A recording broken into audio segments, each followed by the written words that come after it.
Bayangkan kamu sedang berada di sebuah jalur pendakian yang terkenal paling indah, tapi juga paling angker.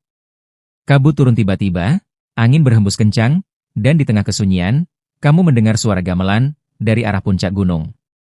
Kamu melangkah maju, dan di hadapanmu, berdiri sebuah pintu raksasa bercahaya. Tapi anehnya, pintu itu tidak terhubung ke apapun. Pertanyaannya, apakah pintu itu menuju dunia lain? Atau hanya ilusi di antara kabut Semeru? Sebelum kita bongkar rahasia Gunung Semeru, jangan lupa dukung channel ini dengan tekan tombol subscribe, nyalakan lonceng notifikasi, dan share ke teman-temanmu agar mereka juga tahu kisah mistis yang satu ini. Siapkan mentalmu, karena cerita ini akan bikin kamu merinding. Bagian 1. Asal-usul Gunung Semeru, tempat dewa turun. Gunung Semeru, yang juga dikenal dengan nama Mahameru, adalah gunung tertinggi di Pulau Jawa dengan ketinggian 3.676 meter di atas permukaan laut. Namun tahukah kamu, gunung ini bukan sekadar tumpukan batu dan lava? Dalam kepercayaan Hindu kuno, Semeru adalah gunung suci, tempat para dewa bersemayam. Dalam kitab Tantu Pagelaran, ada kisah menarik. Dahulu kala, Pulau Jawa berguncang tak stabil. Para dewa di kahyangan memutuskan untuk memaku Pulau Jawa agar tidak bergerak. Bagaimana caranya? Mereka memotong puncak Gunung Meru, gunung tertinggi di India, dan membawanya ke Jawa. Potongan itulah yang kini kita kenal sebagai Gunung Semeru. Bagi masyarakat Hindu di Jawa, Semeru adalah pusat dunia, poros yang menghubungkan bumi dan langit.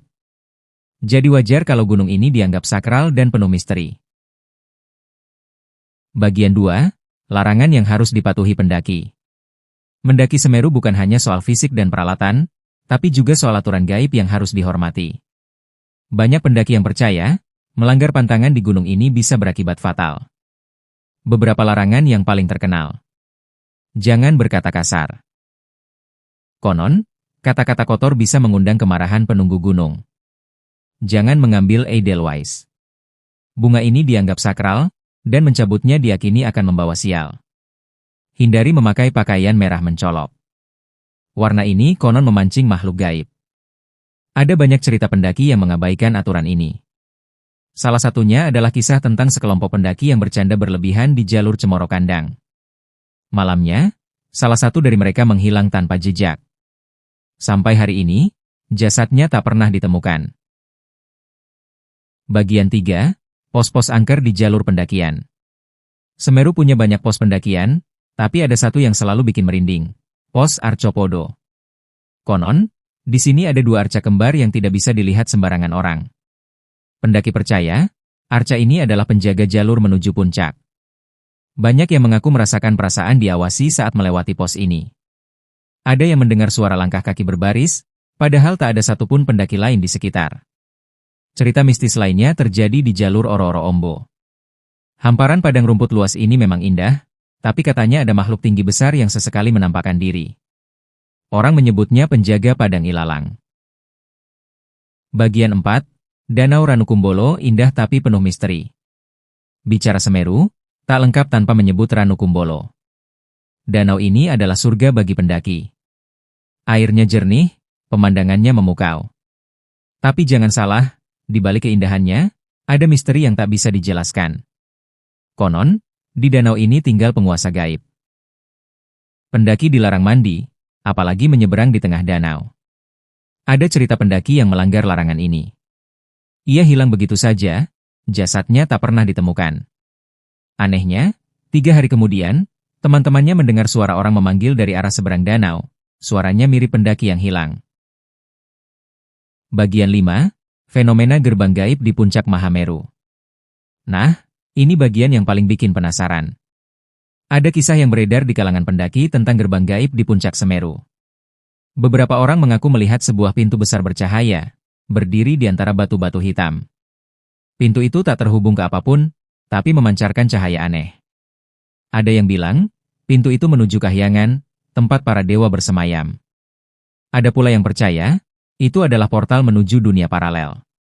Cerita ini makin misterius karena ada zona yang disebut zona merah. Wilayah ini sangat berbahaya dan tidak boleh dimasuki. Beberapa pendaki yang nekat mendekat mengaku mengalami halusinasi parah. Mereka melihat kota emas di atas awan, mendengar suara memanggil namanya, bahkan merasa waktu berjalan lambat. Apakah ini hanya efek tipisnya oksigen di ketinggian? Atau benar-benar ada gerbang ke dunia lain di puncak Semeru? Bagian 6. Suara gamelan dari arah kawah Jonggring Saloko. Puncak Semeru punya kawah yang terkenal dengan nama Jonggring Saloko. Disinilah misteri lain terjadi. Banyak pendaki yang mengaku mendengar suara gamelan dari arah kawah, terutama saat gunung sedang tenang. Beberapa bahkan merekam suara aneh itu. Bunyi yang samar, seperti alunan gamelan Jawa, padahal tidak ada satupun manusia di sekitar. Dalam kepercayaan Jawa, suara gamelan adalah tanda para leluhur sedang menggelar pertemuan. Bagian 7. Ritual sesajen sebelum mendaki. Masyarakat Tengger yang tinggal di sekitar Semeru punya tradisi unik, memberi sesajen sebelum mendaki. Biasanya sesajen berupa bunga, beras, dan dupa. Ritual ini dimaksudkan untuk meminta izin kepada para penunggu gunung. Yang menarik, sesajen juga dilemparkan ke kawah Jonggring Saloko. Kenapa? Karena menurut kepercayaan, kawah itu adalah pintu menuju kahyangan, tempat para dewa bersemayam. Bagian 8. Kisah nyata pendaki yang hilang dan kembali dengan cerita aneh. Ada kisah yang bikin bulu kuduk merinding. Seorang pendaki hilang selama 3 hari di Semeru. Tim SAR mencarinya kemana-mana, tapi nihil. Tiba-tiba, ia muncul sendiri di jalur pendakian, dalam keadaan sehat dan pakaian rapi. Ketika ditanya, ia bercerita bahwa selama hilang, ia tinggal di sebuah kota besar yang dipenuhi cahaya emas. Ia mengaku diajak oleh seorang lelaki tua berambut putih. Tapi anehnya, pendaki ini tidak bisa menjelaskan bagaimana ia kembali. Waktunya pun terasa berbeda. Ia merasa hanya 1 hari, padahal sudah 3 hari hilang. Bagian 9. Teori ilmiah versus teori mistis. Fenomena-fenomena ini tentu memancing perdebatan. Dari sisi ilmiah, halusinasi di ketinggian wajar terjadi karena tipisnya oksigen, ditambah rasa lelah dan kurang tidur. Suara gamelan? Bisa jadi hanya efek angin yang membawa gema dari kejauhan. Tapi bagaimana dengan gerbang bercahaya atau kisah pendaki yang tinggal di kota emas? Sulit dijelaskan dengan logika.